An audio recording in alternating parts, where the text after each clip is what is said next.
Melissa, I know by the time this airs, the Artemis 2 mission will be over, but today is the day when they do the moon flyby while we're recording, and I have been obsessed. What about you? Oh my gosh, I was in tears at the part where they were naming the craters. Oh, naming it after Reed's wife who died of cancer, and then spelling her name, he could hardly get through it. That was emotional. The whole thing is so emotional and magical. I haven't even seen Project Hail Mary yet, but when Mission Control said amaze, amaze, amaze, and they were quoting the movie. It's incredible. In fact, one of the things I just posted on my Threads account is how lovely the women at Mission Control are. I keep thinking it's a model for the way we lead. There's kindness, generosity, endless affirmation. Every time anyone in that little capsule says anything, they're like, great job describing, really painted a picture. I'm like, is this a homeschool mother? Like, literally, Right. That is the mode we want to be in all the time. And they just are doing such a gorgeous job of it. I love it. Oh, well, the Artemis 2 is such a great metaphor for the topic you said you wanted to discuss today. Exactly. So I want to tell the backstory of how we got this topic because I just think it's hilarious. So many of you may know I am from Southern California, therefore a therapy junkie. I have gone to therapy many times in my life. And currently, right now, I'm seeing a therapist because, as you all know, I just made a massive transition in my status as company owner and CEO, director, all of those things, to being in semi-retirement, a shift in my life. And so I wanted to have emotional support and the opportunity to examine what's next. So I started therapy again. And last week, I was talking with my therapist a little bit about how I was starting to feel sometimes bored. Like my life was, for the first time, I don't know if I've been bored in decades. Like that's not a familiar feeling. But I was like, oh, things feel a little flat-footed, a little predictable. And my therapist said, maybe you're suffering from an adventure deficit. And that language went like ding, ding, ding, ding, ding. And my first comment to her was, keep talking. Also, I think I need to do a podcast on that. And so we started having this conversation about how sometimes routine and rest at a certain point become a little dull, a little monotonous. And what we start to experience, we think our life isn't going well. We get cranky or moody or a little bit judgmental of the people around us for not supplying us with more sort of energy. But what's really going on is that we have settled into so much pattern and predictability. We've lost touch with that magical side of life called adventure. And she said the way to frame it is as a deficit, not like you're doing something wrong. It's just time for that vitamin called adventure. And so I shared that with you, Melissa, and you had a great reaction. I did. The language really speaks to me because I've been describing what we do in this family as our homeschooling adventure for a really long time. I love that word. It charges me up just to think about it. I know that it fits my temperament really well. I'm wired for adventure, right? Yes. And I also know that it can't always be about adventure. And you used the word temperament when you were talking to me about it and how you have to do some managing how adventure lands in the lives of people with different temperaments. I think it's so relevant to what we're doing as homeschoolers. Yes, absolutely. In fact, when you have kids who start to exhibit like surprising crankiness or moodiness or fidgetiness, it would be really interesting, wouldn't it, to ask yourself if what's missing is that force of enchantment called adventure, the thing that sort of sets them out of the routine into something that calls on their skills, their talents, their sort of wherewithal, right? Something that engages them at a more urgent level. I think that's really what adventure feels like. rather than treating that disposition as somehow belligerent or lazy or, you know, troublemaker, right? Like Right. our tendency, Recalcitrant. yes, our tendency is to think we're dealing with a behavior problem. But what if what we're really dealing with is an adventure deficit? That was the question I found myself asking. I love so much of the language you're using as we move into the topic. You talked about supplying somebody with more energy. Yes. And you use the word refill. And I think about refilling a battery, recharging a battery. There's juice there. And sometimes what looks like a behavior problem because somebody is not, quote, quote, behaving at the table with the thing you're trying to do may be an energy problem. Yes. In fact, ironically, one of the quotes that I discovered while I was researching this comes from Neil Armstrong, the astronaut, right? And he says, mystery creates wonder, and wonder is the basis of man's desire to understand. So sometimes when we are in a moment like a child hates doing whatever assignment we just gave them, we have lost the sense of adventure around that subject. We have not evoked enough mystery, which leads to that curiosity to wonder and understand. You know, thinking back on my own childhood school experiences, there were so many times that I felt frustrated because it was like we were getting to the interesting part of a subject and the focus shifted to what we needed to know for the test, right? Yes, exactly. And that shift of focus is where like the adventure has been plucked out of the learning experience. Oh, 100%. William Rhinesmith, one of the education reformers I like to quote, he likes to say that a lot of times we're too busy forcing a learning moment, but not even the most outstanding teacher can summon a learning moment.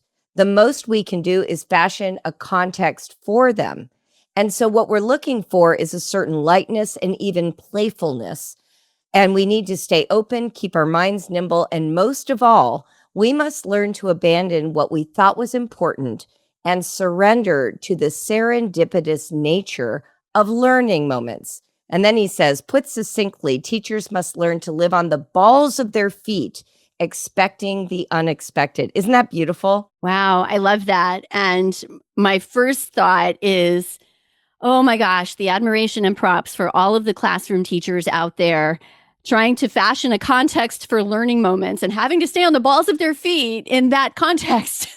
Right? Where that's just one of those thoughts that makes you realize how much liberty we have in the atmosphere that we have created and the freedom of schedule that we have as homeschoolers, right? Yes. We can fashion a context where learning moments can happen and we can seize those, allow them to come to full fruition when they happen. One of the things that happened yesterday, I was with my grandson and with my good friend Dottie, the one from The Brave Learner, and she is a early childhood expert, so she always has like a list as long as her arm of what feel like learning adventures. And I've learned so much from her, and I've loved to share that with everyone. At one point, she had out a plate, a pitcher of milk, a roll of paper towels, and a bunch of markers and some dishwashing liquid. And she invited my grandson, who's almost 4, over to the table. And she cut out these little round circles of paper towels. They dotted them with colors from washable markers. Then she hands this tiny little pitcher of milk and has my grandson pour it onto a plate. I mean, first of all, what child doesn't want to pour milk? Right. And then he sets this tiny little disc of a paper towel with colorful marker on it in the center. And then when you dot the center of that milk-soaked piece of paper towel with a bit of dishwashing liquid, it somehow releases the marker ink and it creates these streams of color into the milk, which creates like this really incredible excitement around painting or drawing or cutting or milk pouring. That's the nature of an adventure. It's like each thing almost feels forbidden as you do it. It's like putting you on the edge of disaster. I'm Right. pouring milk. I'm recklessly dotting a piece of paper towel. I'm cutting a circle. I'm Right. putting, dishwashing liquid in the middle. Like, what is going on? First of all, Dottie's a genius. When I used to do a similar activity with my little ones, I used food coloring, washable marker, much smarter.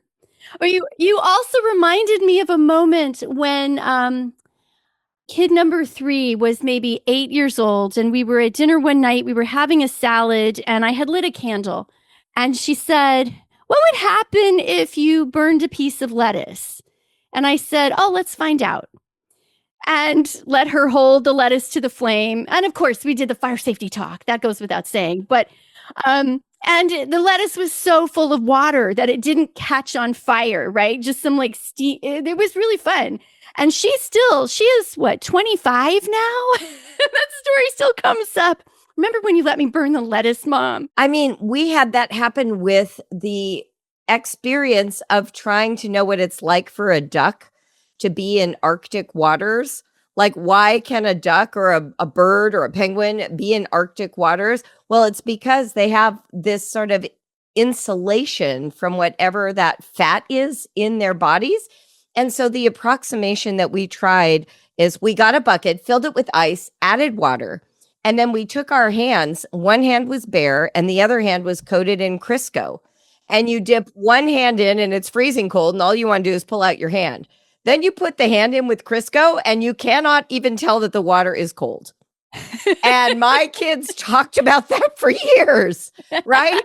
That's an adventure. I love that. Oh my gosh, I'm going to have to try that. I don't care that my youngest is 17.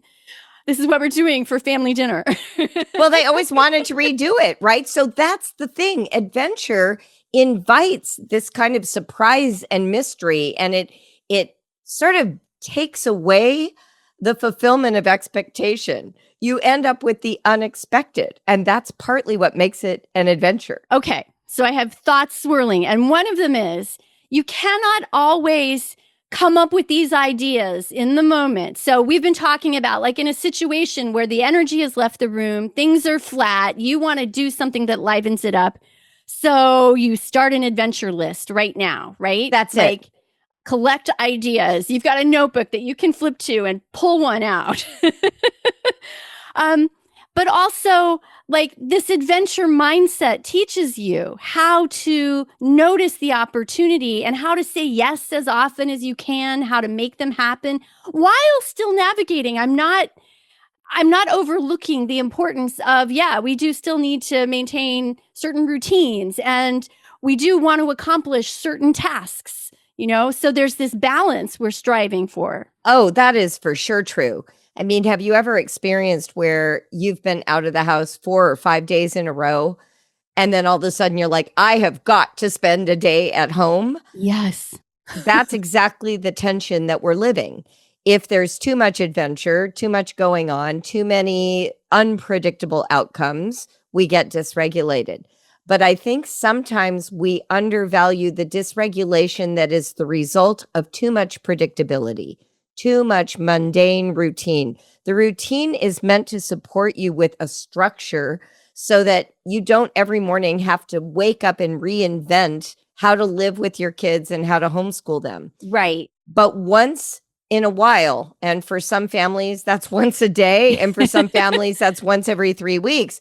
But once in a while, you need to break up that monotony, and you will notice when your kids start to get fidgety and bored that it isn't a character flaw. They need something new to invest their attention in, and that's the opportunity to consult the list. I have talked about how I would determine that it was time for us to shift from what I call my high tide homeschooling, the more structured, goal-oriented type of learning, to low tide, which would be much more unschooly, right? Right. And glazed eyes and fidgety. Those are 2 words that you just used. And those were my cues. Like, you could tell, was the bickering starting? Yes. Was there just a sense of discontent, or everything just seemed hard all of a sudden? Like, nobody could find the right kind of pencil, or the chair was uncomfortable. You can tell when kids have hit the point.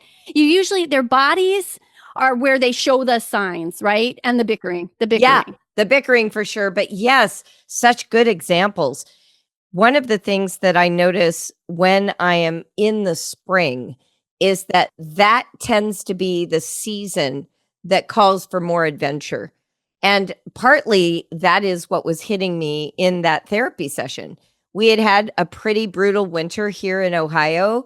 It was extra cold for extra long. And getting to the other side of that, I found myself very antsy and a little bit blue. And then all of a sudden, the sky turned blue and the trees got flowers. And I was instantly in a better mood, right?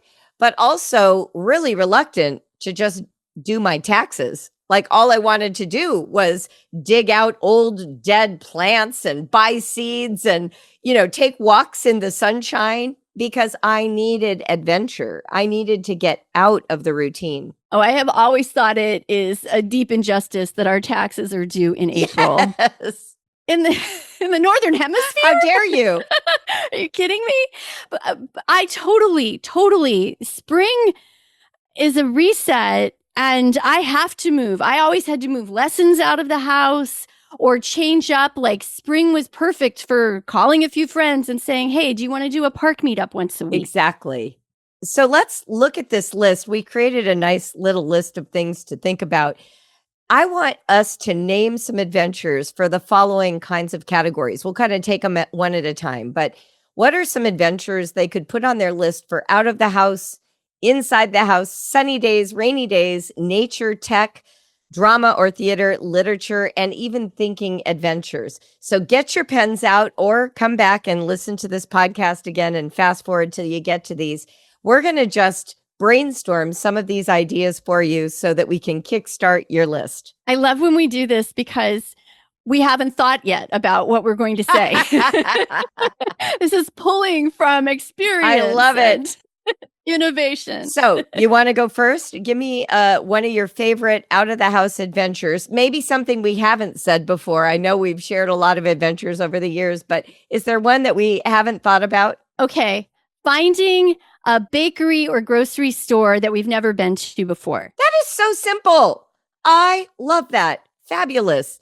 I like as an out of the house adventure, and it's one I'm actually planning with my grandchildren right now, a visit to the observatory, because we're talking so much about the planets. So the idea of seeing even not just outside the house, but outside the planet that we live on seems really exciting. So if you have the opportunity to look through a telescope, find somebody who has one, go to an observatory, go to a museum where they do it, take that as an opportunity to get out of the house.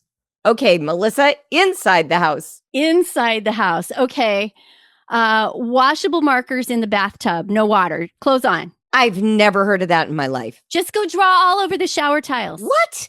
That's amazing. And then give them soapy water and they'll clean it. Oh, it works on kitchen floor tiles too. That's incredible. I mean, if washable marker gets on the grout, it probably stains it. But if they can stay in the tiles, do your math on the kitchen floor and then wash it. Yeah, I mean, you can do that on sliding glass doors too, can't you? Oh, yeah. That's a beautiful one. I love that.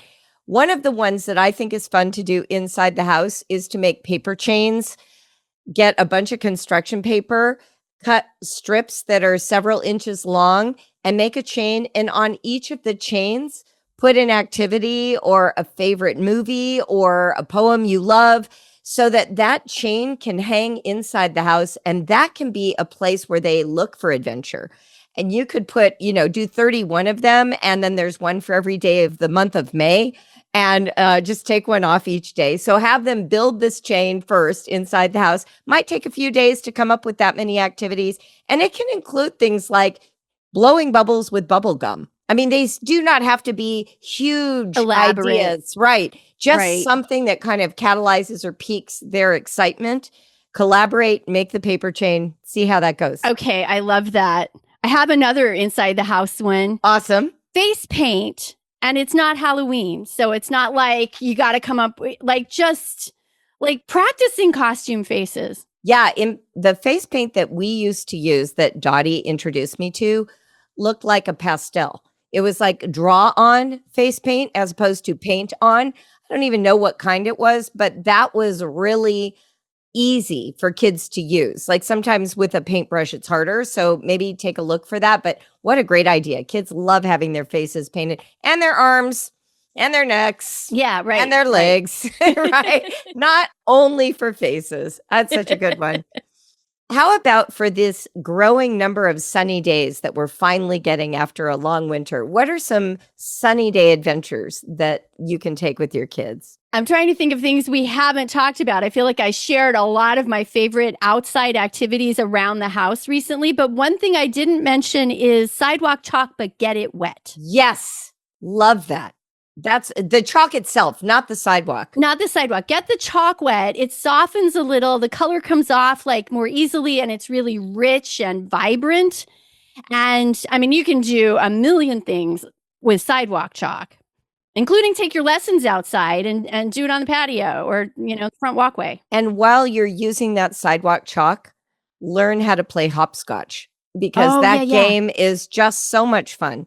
You can also create mazes to walk through like a labyrinth. Like take that activity of chalk and then create games that you can play. You can also create a version of cornhole without the holes where you create squares with a circle and throw beanbags to the circles on the sidewalk, right? So you stand opposite sides and you throw them. Thinking of games that you can play outside that only require chalk and sidewalk is incredible for kids. That's a really good point. Get a book of jump rope rhymes. Well, it's funny that you said jump rope because that was going to be my sunny activity. And I think jump roping is a lost art. And there are two kinds. There's the solo jump roping where you're just learning how to manage the rope. And for any kid under 8, that is a challenge. So that's a hard one. One of the ways that you can teach kids how to jump over a rope is instead of holding it in 2 hands and jumping by, pulling it over your head, stand with one end loose so it's hanging straight out and swing it in a circle and let your kids jump over the rope as it's going by. This is a way to teach them how to time themselves to jump over the rope before they learn how to manage swinging the rope themselves with 2 hands and jumping. That is a super fun game. And here's what's nice. The parent can be the one swinging the rope. Every age child can participate. They just stand in a different part of the circle and they're popping up and down like popcorn as the rope goes under their feet. Oh, that's awesome. I love that. I love that. Yeah. So that's a rope game. And then another one, of course, is 2 people holding the rope and people jumping in and being, the rope is being swung over their head and they're jumping and they can learn different jumping rhymes. But jump rope is so underappreciated and it's really exhausting. So if you want to wear your kids out fast so that they calm down in the house, this is a good way to do it. It's really true. You're treating your hometown like you're a tourist and finding out about its secrets and what do tourists do when they're here can open up a lot of little mini adventures without having to go too far from home. And what I love is just looking for walking tours. This is great for older kids. Yes, absolutely. Especially. We have one in Cincinnati that is a walking tour of all the city murals that are in Cincinnati. And there's even a section called Graffiti Works, and it's all the artworks that look like graffiti. And it's this one area.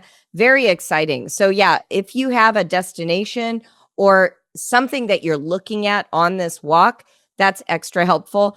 If you go into a state park, a lot of the paths have parkours on them. Even though it's probably too hard for your kids, the equipment is really fun to just like swing on, climb on, try to do whatever the activity is. That's a way to keep your kids engaged on a course as well, on a walking path. There's a book of staircases, outdoor stairways all over Portland. And I've been meaning to go hunt some of those down. I know one of them, but that's the only one I've been to. And right now I'm trying really, really hard, Julie, not to say geocaching for the 800th time on this podcast. It's okay. You got it in there just in case we have one new listener. So you are so smooth. What about on rainy days, though? Sometimes we tend to think rainy days mean staying in the house. And then I think rainy days can also mean leaving the house. So let's do some adventures for indoors on a rainy day and outdoors, especially in Portland on a rainy day. Okay. You saying outdoor so roots you as a person who lived in Southern California, because that was my first thought too. We were in San Diego for 11 years, and if it rained, what did we do? What was the adventure of the day? The children went out in the rain. That's it.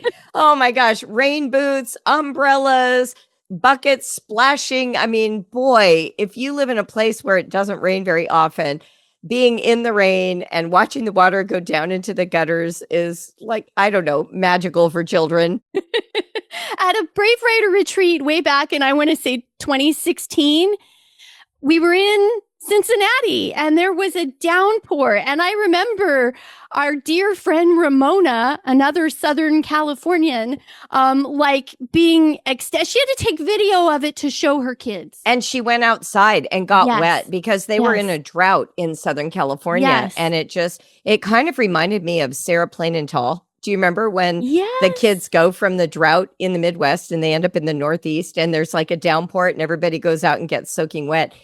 There is something very magical about being outside. And if you live in a place with thunderstorms and lightning, that's also really entertaining. It's fun to watch the storm roll in and roll out.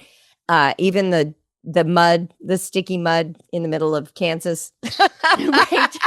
I remember that in Kansas City. I'm like, wow, this mud does not come off the boots. So that's for outdoors for sure. My favorite indoor adventure, though, is candles, turning the lights down, making lemon drizzle cake, having a little indoor tea time.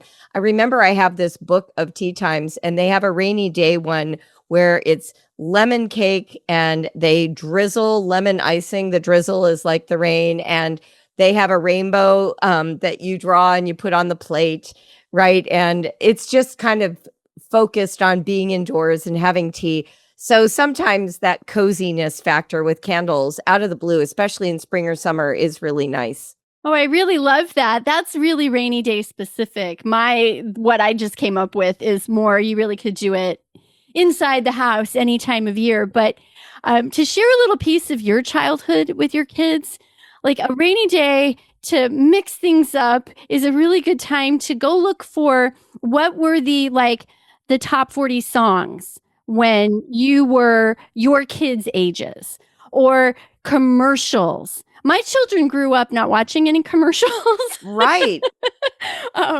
And they are astounded to see what we watched every day of our lives. That's really true. So a pop culture immersion and sharing your childhood with them is a really fun bonding experience. That makes me think also, we tend to think of watching TV like during a rainy day, right? You're in, so now you're going to watch TV. And the other day, I watched a Looney Tunes cartoon, and I was staggered by how many gunshots there were that Bugs Bunny had to avoid or overcome, and the amount of, cartoonish violence that everyone survives. And I thought, wow, that would really be an interesting conversation with kids.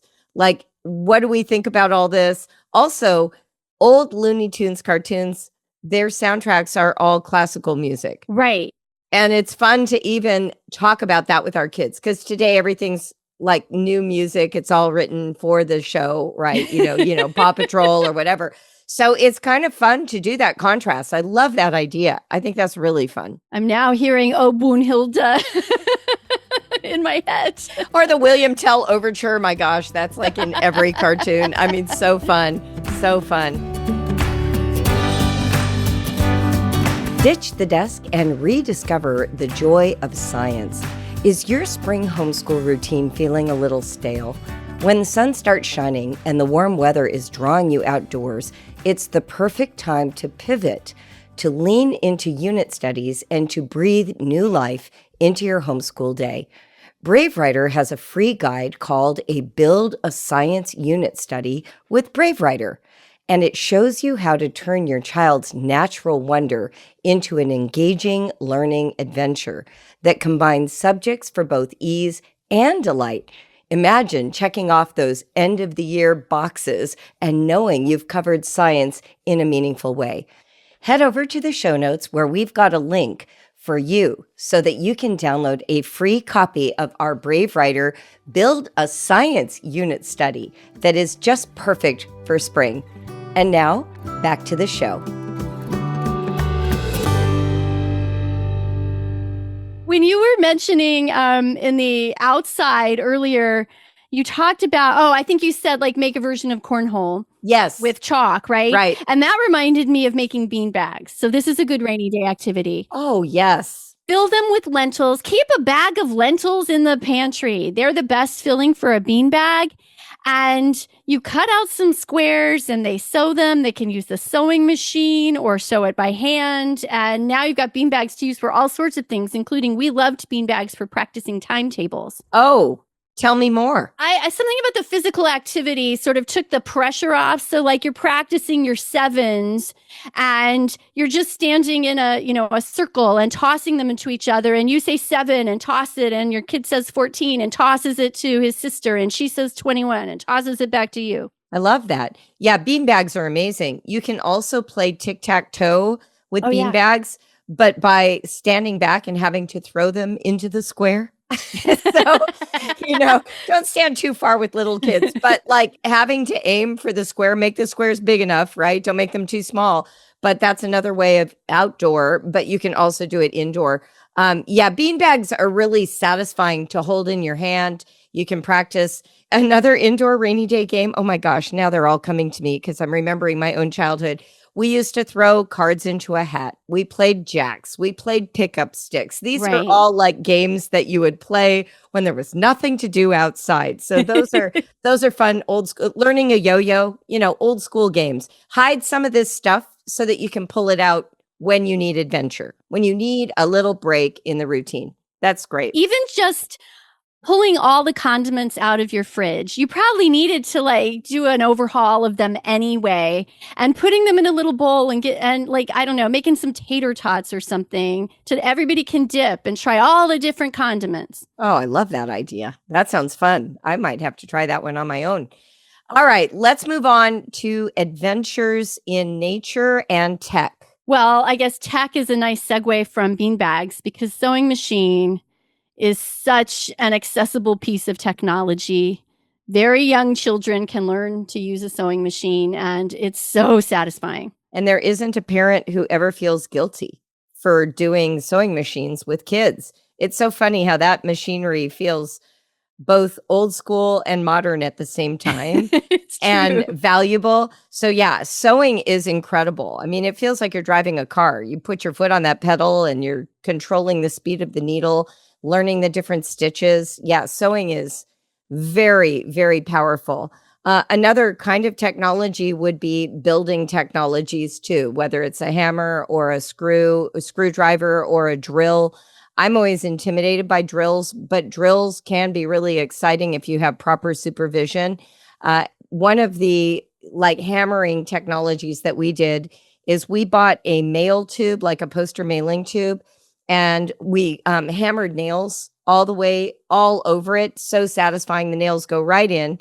Then you take colorful electrical tape and you cover all the nails, and then you pour magical lentils into the middle and tape the lid on top, and now you've made a rain stick. And it's really fun to pour it back and forth and use it during music time, and kids really get off on that. It's a very satisfying hammering project. I've never did that one.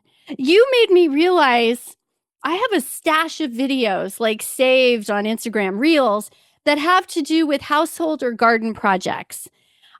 You're describing making that rain stick, and I'm thinking about, I just saved this video that shows you how to use a special kind of knot to tie stakes together. Love it. Okay, so knots are technology, number one. Knots are incredible.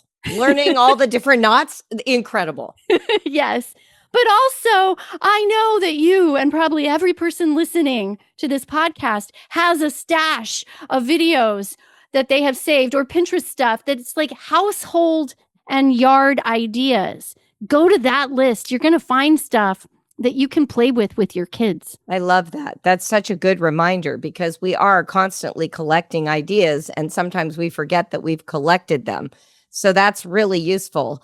Another idea that is in the nature side, but in a sense it would be farming technology, is literally growing something from seed. Right now is a good time. It's okay if it fails, but having that daily measurement where you're watching for those very early sprouts and then knowing how to transplant them into a little pot is very satisfying for children. It can be as delightful as like a sunflower that grows like a weed in the ground and becomes 8 feet tall, or it can be something very delicate like a wildflower, like a delphinium or something. But I'm always intimidated by that stuff. But whenever I've done it, we did wheatgrass one year for our Easter baskets. I'll never forget it. And they loved it. You can do that any time of year. It doesn't matter when, but watching things grow that you've planted, it's both a technology and a nature experience at the same time. It's true. Yeah. And if you do things like plant something in a clear plastic cup, Yes. and then the kids can see the roots happening as well. You can have races to see what grows the fastest, seeds on a windowsill. The book, I just looked it up to see if it was still in print, and I'm happy to say it is. Did you have roots, shoots, buckets, and boots, Julie? No, that sounds amazing. Okay, like circa, I don't know, 2002. I don't think I knew. You're the one, Julie, the one homeschooler who didn't have that book. You found me.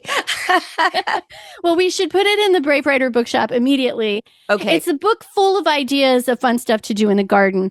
And now I'm going to say, anything I tried from this book, it was like looking at Pinterest and then like how it looks in real life. Mine was all of the examples of the like misshapen lamb cakes that people bake. Yes. But the ideas are great, and it opens up your mind to thinking about different innovative ways to do some gardening that are really fun for kids, like planting poles that are tied together at the top and then putting vines so that you make a little like teepee structure in the garden, or drilling some holes in an old rain boot. Okay. And using that as a planter. Oh, so fun. I could not stop myself while you were talking. You looked it up? No, I looked up a different book, but this one we absolutely must be carrying, and I'm not sure we are yet. Our very own Don Smith, president of Brave Writer, wrote a book called Whatever the Weather: Science Experiments and Art Activities That Explore the Wonders of Weather. And this book is fabulous and still in stock. Like, you can purchase it. She's got creating art, do-it-yourself projects, observation, but it's for every single season of the year, perfect for budding naturalists, full of accessible information about weather science and the way things work. So, it's right up our alley when it's written by our own Don Smith. That's right. I'm so glad you remembered that one. Oh my gosh. Yeah, so perfect. I love it. Okay, so let's continue here on our quest. What about drama and theater? Adventures in that arena. Both Melissa and I love theater and Julie, acting. It's our love language. It is. Okay, I used to hold a little theater camp in my backyard every summer. The older kids, it was a spinoff from my Shakespeare club, and it would be when the Shakespeare kids were getting to a point where we were ready to put on a performance for their parents, but I wanted to include all the younger siblings too. So I would take them for a week, and we would just play theater games and act out. Aesop's fables were really easy because those are like a paragraph, but like animal roles for kids to play, and a lot of improv, friendly scenarios. So that was a biggie. Adorable. One of the ways that we played with theater games, there are so many, right? You can check out a book on improvisational games for kids. And I think we have one in our bookshop that I used. But one of the things that's really great about theater is giving your kids the opportunity to learn how to speak clearly, to notice what we call isms, like what do they do when they get nervous, and learning how to master that. And you can do it by memorizing tongue twisters or poetry or a few lines from their favorite Paw Patrol. Like, you can look up scripts online and have them even memorize a 4-line exchange, right? 2 lines for one kid, 2 lines for the other. just start to introduce them to the idea of being in front of people and having self-mastery. That is such a neglected skill. I wish it was taught in every school, but that's something you can introduce to your kids. Absolutely. You can also do it with music, with musicals. Yes. You can do YouTube karaoke. Yes. Yes. I think we talked about that one time. I love that idea. And then lastly, for kids who are pretty reluctant, they seem to become quite the chatterboxes if they have a microphone. So if you can either get an old school tape recorder with cassette tapes or just use your iPhone with the audio recording, record your children presenting something, explaining something, reciting something. Suddenly they brighten up because now they have a way to listen to it back or see it played back if you videograph it. Videotape. What am I saying? Videograph. I like it. Videotape. Yes, I'm back in the gramophone era suddenly. I don't know how that happened. A way to carry that sort of getting comfortable with being in front of people and presenting would be have you seen where people do sort of PowerPoint presentations for their friends? Oh no, I love this idea. Oh, it's so fun. I've seen like the Dropout YouTube channel, they do it where somebody will have a topic like cartoon characters and will get up in front of their friends and just tell them, like, do a little download about it. And my kids, gosh. I mean, oh my gosh, there's so many things. They would be so delighted. You don't have to have the PowerPoint piece of it, but get up there, use a visual aid if you want to, and tell me everything you know about whatever, volcanoes or Legos. 100%. And actually using the PowerPoint tool will help some kids who are a little reluctant, right? Like that's the balance between the technology and the presentation. So both of those are really valuable to kids. Yeah. I have to share when my son, Stephen, my one kid who went to school, Stephen post high school went to a special program for special ed kids. It was like a 3-year extension of very one-on-one learning. And his teacher in that program was so amazing. He knew that Steve communicates really well by writing, but he's very hesitant with speaking. And he taught Steve how to put together a PowerPoint of the news. And every week, Stephen, like the class would watch Steve's current events PowerPoint. And he did gain a lot more confidence in narrating it to the class. That made me think of something funny. I love that, by the way. It's just delightful. I was thinking about how in school they have morning announcements and there's always somebody who gives them.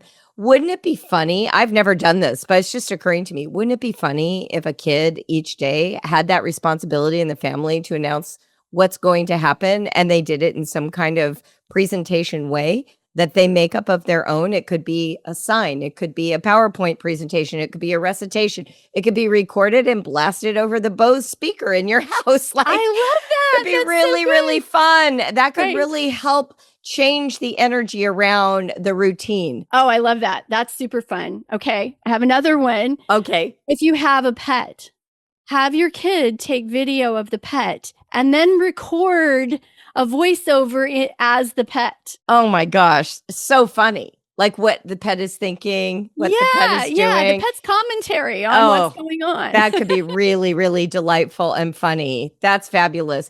Which kind of segues nicely into the literature section of adventure, because that's almost like writing a story in first person narrative for the sake of a dog or a cat or a gerbil or whatever pet that you wanted to speak for. Right. When we think about literature adventures, I think Brave Writer already does like a marvelous job. Melissa, your writing in the Dart series and then the writing in the Arrow and Boomerang and Slingshot, they have so much richness and there is so much adventure baked in. But mostly what I think you can do is once you've had a Brave Writer kid for so long, you can actually take a book we haven't done and have your child select the passages, teach you about the verbs or the adjectives or whatever literary devices they find. They can actually be the one to create their own mini Dart, like a week-long adventure in a passage of their own choice. What do you think about that? I love that idea.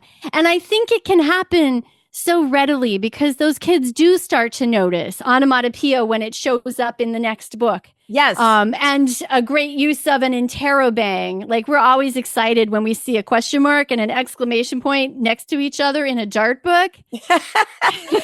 Although I will say the most excitement of all was when there was a semicolon. Like if I found a good passage with a semicolon, I was, yay, we were going to get to do that one in depth. You cannot say the word interrobang without defining it for those who have not read it in the Dart. It's a little racy sounding, so I want you to fix it. Okay. An interrobang is a special punctuation mark that it can look like the curvy part of a question mark and the line of an exclamation point sharing a dot. But in a book, you'll come across it as just the two regular marks next to each other. So if somebody says like, right? And you can hear that it's both a question and an exclamation, and it's got both punctuation marks. And so interro for like a question, interrogation.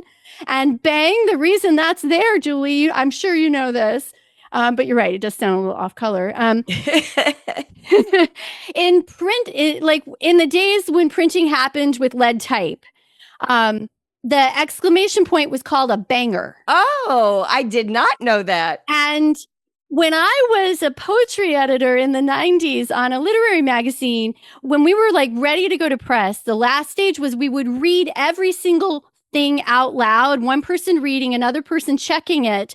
And you read all the punctuation marks. And to save time, you didn't say exclamation point every time. You just said bang. Oh my gosh.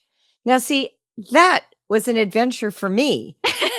It was, what is our last category? A thinking adventure. I just went on a journey. And in fact, while you were saying it, I thought, wouldn't it be fun after a child learns that? You probably already did this in the Dart, to actually write a little like 5 or 6 page book that ends in an interrobang on every single page. Like the exclamation question mark experience could be riveting throughout a whole storyline. Like that's the kind of thinking and literature combination that I think is really enticing to kids. Yes. And I want to say graphic novels are a great place to encounter them. Yes. We did a Dart for this year on Dan Santat's book, Sidekicks. And there were interrobangs littered like confetti through that book in the most wonderful way. Well, and what a great model. So then you go in, you read the story, and then you write your own version. And that's a way to grow your own skill, is to be inspired, right, by other people's writing, their characters, their plot lines, matching the way they use punctuation. That is all a way to cultivate that skill and to break out of the monotony of straight recitation or straight narration or only copying and dictating. Right. Like putting these literary devices into action of your own imagination is pretty powerful. It's so true. One of my favorite little mini activities is just to take a word like no or yes and try it out with every different punctuation mark. Oh, and speak it out loud. Yes.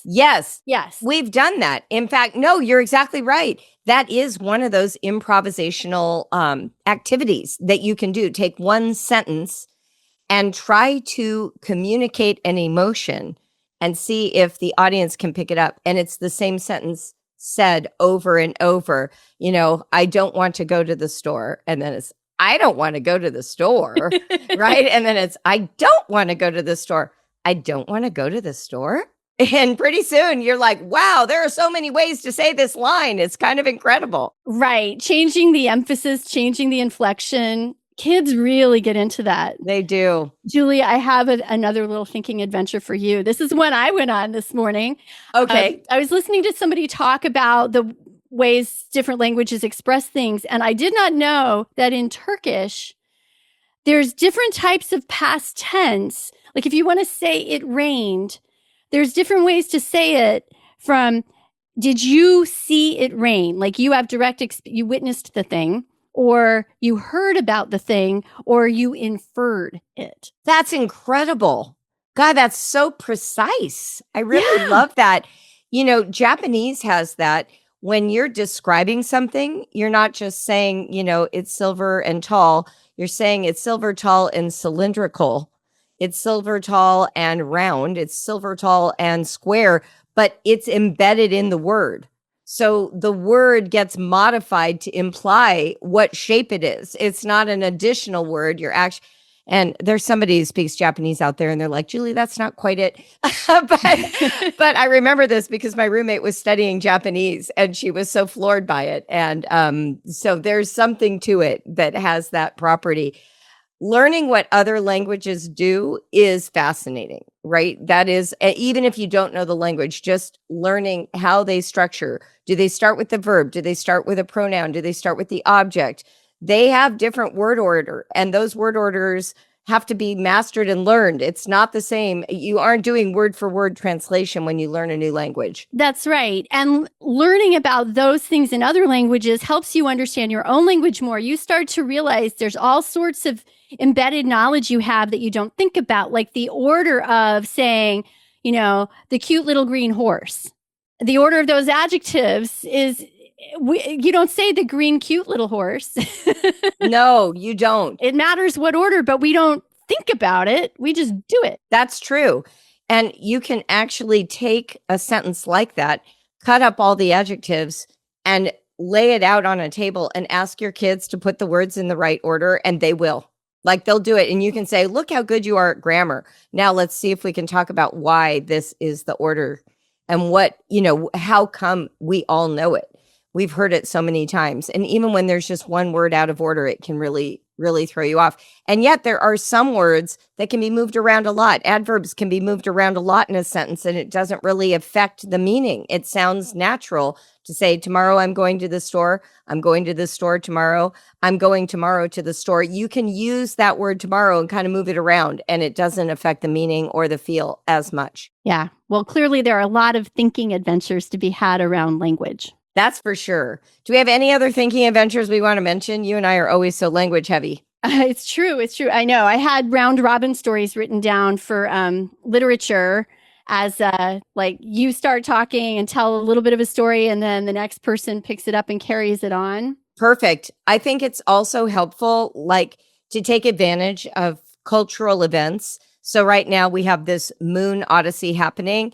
And I remember yesterday I was listening to the news and they said something like the Artemis 2 is now 1 light second away from Earth. And I was like, a light second? Okay, what is that? And then I heard a Pythagorean width. And I'm like, what is a Pythagorean width? Like, there's a whole set of vocabulary happening in this other domain that I never talk about. And so a thinking adventure would be to collect some of that terminology that we're learning, whether it's in sports or science or the arts, and actually explore the meaning of those. That would be a thinking adventure. Your child could take you on a thinking adventure of vocabulary from the areas that they know well, whether they're into archery or they're into Mario Kart or they're into Barbie dolls, right? They will have their own evolved vocabulary around their interests. Am I correct in remembering that you have in the Brave Learner something about a wall of questions? Yes. Yep. Okay. So all those things you were just talking about, a wall of questions, a place in your house where somebody can go write a question down or make a note about one of these mysteries that pops up in the course of your day. That's a way that you can collect some of these adventure topics, especially if it is a moment where you're in the middle of a read aloud.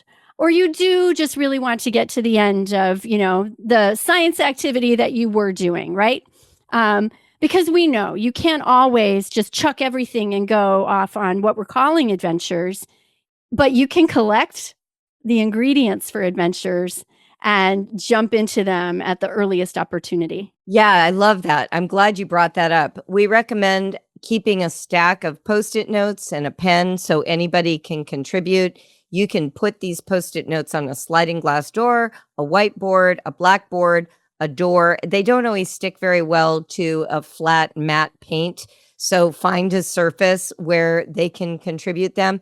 And then, once a week, start pulling them down, discuss them, put some of those opportunities on a list of things to do. And it creates a sense of shared wonder. Some people call it a wonder wall. I called it the Great Wall of Questions in both my books. I mention it in The Brave Learner and again in Raising Critical Thinkers, because valuing questions is the ultimate adventure. That's what leads us out of our adventure deficit into a life with some variety.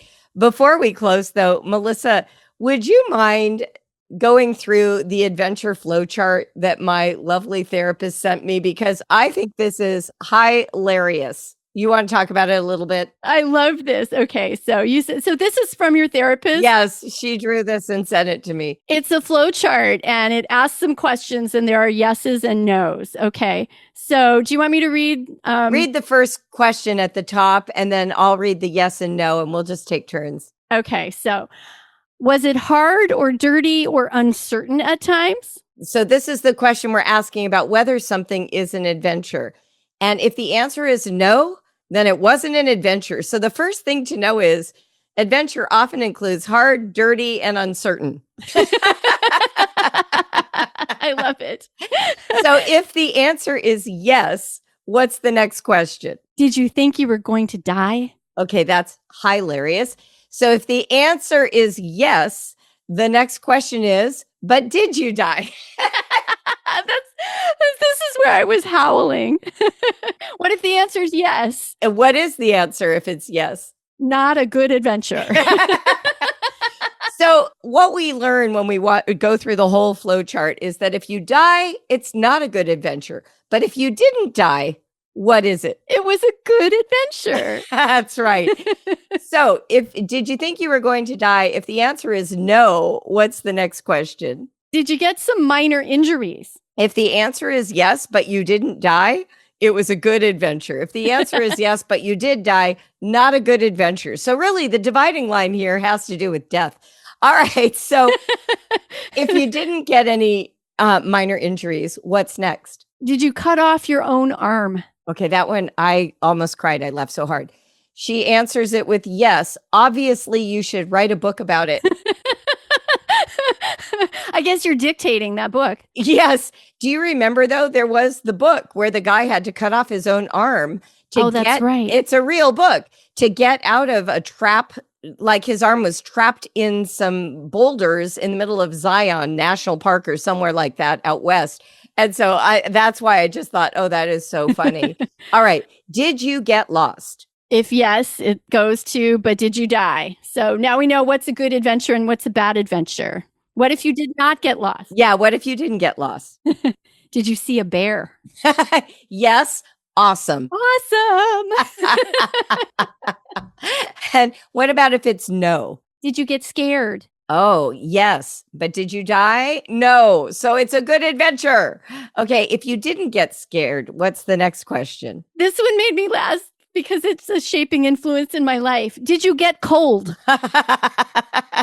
So far, what we have here, just to point out, is thinking you were going to die, minor injuries, cutting off your own arm, getting lost, seeing a bear, being scared, and being cold can all lead to great adventures as long as you don't die. Right. If you didn't get cold, what's the next question? Did you run out of food and or water?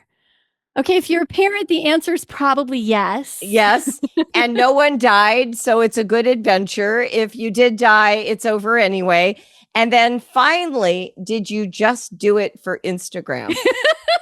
And she says, no, it was a good adventure. Yes. And if yes, let's not talk about that here. I love that. She's like, that's not for therapy. No. The reason I love this is that it really puts in perspective what is an adventure. An adventure is when something's at stake, something's at risk, some unknown is moving its way into your awareness, whether it's a physical threat or a psychological threat or a thinking challenge, right? And as long as you don't wind up dead, it's probably an adventure and a good one. And so we want to release you to get messy, dirty, mildly injured. Right. Within a bear sighting, without a bear mauling. We want to release you into that life. Oh, I love that. And you know what? I think families could come up with fantastic versions of this flowchart for themselves. Oh my gosh. Right? Like, did somebody get in a fight in the back of the car? Oh my gosh. Exactly. There is a link I think, to this flow chart. And so we will include that in the show notes in case you want to look at it with your kids and populate it with a whole bunch of different adventure ideas and consequences, because that might be a fun exercise. Well, you also shared, Julie, in your notes, the adventure cycle. And I just thought that the words that are part of that really spoke to me. So it shows a cycle of words with arrows between them, right? Yes. Passion, organization, disillusionment. That's interesting. Curiosity, spell casting. This adventure cycle comes from the book, The Adventure of Living by Dr. Paul Tournier. It was written in the 1960s. He had a big influence on me. He is a Swiss psychologist who wrote about the power of adventure in life. And this was his cycle. I think disillusionment is an underappreciated aspect of adventure. It's like when you're learning a new game and you're like, I'll never be able to play this. I'll never beat this level. I won't get good at it. Disillusionment comes right before that moment of curiosity and spell casting. So if you are in like the moment where everybody's outside playing in the rain and somebody's suddenly disillusioned because it's wetter than they thought, suddenly we need to what? Embrace the wet, turn it into something we're excited about, and suddenly the spell will be cast. So I think that's a way to help us digest what an adventure actually feels like. I love that. You know why I love that so much? Because I think that is a big part of our role as homeschooling parents, to be the catalyst from disillusionment to curiosity. Beautiful. I couldn't agree more. Thank you. This was a really fun episode. Please, as always, feel free to share your own ideas on both of our Instagram accounts where we share about this podcast. And we look forward to chatting with you again next week. Right. Happy adventuring. Yes, happy adventuring. Thanks, Melissa. Bye, everyone. Bye. Okay, that's another Brave Writer episode in the books. Thanks for joining Melissa and me today. We love it when you leave us reviews, when you send us comments via text message. We read them all. We also couldn't do this show without our fabulous production team at Nova or Jeanette Hall, the Brave Writer team member who handles all those administrative details you know nothing about. In the meantime, we hope that you have a fantastic week. Keep going. Think well. We're rooting for you.